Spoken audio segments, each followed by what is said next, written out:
ഇന്ന് ഇച്ചിരി ചക്കക്കുരു കിട്ടി. അതൊക്കെ മെഴുക്കൂട്ട് വെച്ചേക്കായിരുന്നു. ചക്കക്കുരു ഒരു നല്ലൊരു സ്ഫോടക വസ്തു തന്നെയാണ്. പക്ഷെ നല്ല നമുക്കൊരു ആരോഗ്യവും പ്രോട്ടീനൊക്കെ ശരീരത്തിന് തരുന്ന സാധനമാണ്. പണ്ടൊക്കെയുള്ള ആൾക്കാരുടെ ആരോഗ്യ രഹസ്യം എന്ന് പറഞ്ഞാൽ ചക്കക്കുരു ഒക്കെയാണ്. ആദ്യം ഞാനത് ചിരണ്ടി എടുത്തിട്ട് അത് കട്ടിംഗ് ബോർഡിൽ വെച്ചാണ് ഞാനത് ചെറിയ ചെറിയ പീസാക്കിയിട്ട് അരിഞ്ഞെടുത്തത്. അത് പണ്ടൊക്കെ ആൾക്കാർ ചക്കക്കുരുവും കപ്പയും ചക്കയൊക്കെ കഴിച്ചാണ് 10-90 വയസ്സ് വരെയൊക്കെ ജീവിച്ചിരുന്നത്. അതൊക്കെ നല്ല പ്രോട്ടീനുള്ള സാധനമാണ്. പക്ഷേ ചെറുതായിട്ടൊന്ന് പ്രശ്നമെന്ന് പറഞ്ഞാൽ ഈ എയർ തള്ളുമെന്നുള്ളൊരു പ്രശ്നം മാത്രമേ ഉള്ളൂ. അത് നമുക്കും ചെറിയൊരു ബുദ്ധിമുട്ടുണ്ട്, നമ്മുടെ അടുത്തിരിക്കുന്നവർക്കും ചെറിയ ബുദ്ധിമുട്ടുണ്ടാകുന്നേ ഉള്ളൂ. അതൊന്നും കണക്കാക്കണ്ട. ഡെയിലി കഴിക്കുമ്പോൾ മാത്രമേ അങ്ങനെ പ്രശ്നങ്ങൾ വരത്തുള്ളൂ. ആദ്യം അത് അരിഞ്ഞെടുത്തിട്ട് ഞാൻ നല്ലതായിട്ടൊന്ന് കഴുകി അങ്ങോട്ടെടുത്ത് കഴുകിയെടുക്കുക. കഴുകി വന്ന് അതിനകത്ത് ഒന്ന് വൃത്തിയായി കഴുകി അങ്ങെടുത്തു.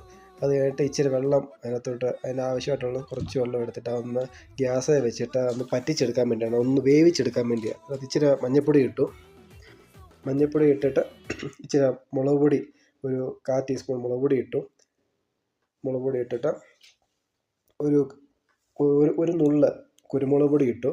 അത് കഴിഞ്ഞിട്ട് അതിന് ആവശ്യമായിട്ടുള്ള ഉപ്പും ഇട്ടിട്ട് ഇളക്കി വെക്കുക. നല്ലതായിട്ട് ഇളക്കി വെക്കുക.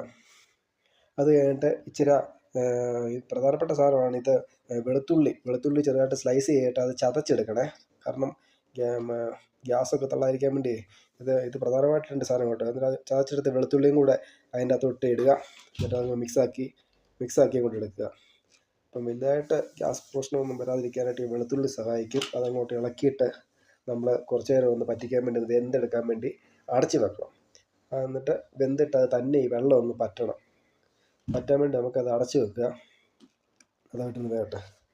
അവിടുന്ന് വെന്ത് കഴിഞ്ഞിട്ട് ഇടയ്ക്ക് നമ്മൾ തുറന്ന് നോക്കണം കേട്ടോ, എന്തോ വരുമെന്നുള്ളത്.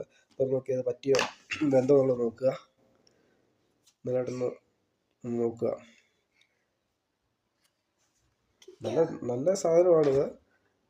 എന്നിട്ട് നമുക്ക് ഇടയ്ക്കൊന്ന് വെന്തോ നോക്കിയിട്ടൊന്ന് ചെറുതായിട്ടൊന്ന് ടേസ്റ്റ് ചെയ്ത് നോക്കണം, എന്തോ വരുമായി വെന്തോ എന്നുള്ളത്. അപ്പം ഇച്ചിരി ഉപ്പിൻ്റെ കുറവുണ്ട്. നേരപ്പോൾ ഇച്ചിരി ഉപ്പ് കൂടെ നമ്മൾ ഏറ്റവും അവസാനം ഉപ്പിട്ടൊന്ന് മാനേജ് ചെയ്താൽ മതി. ഉപ്പ് കൂടിപ്പോയില്ല.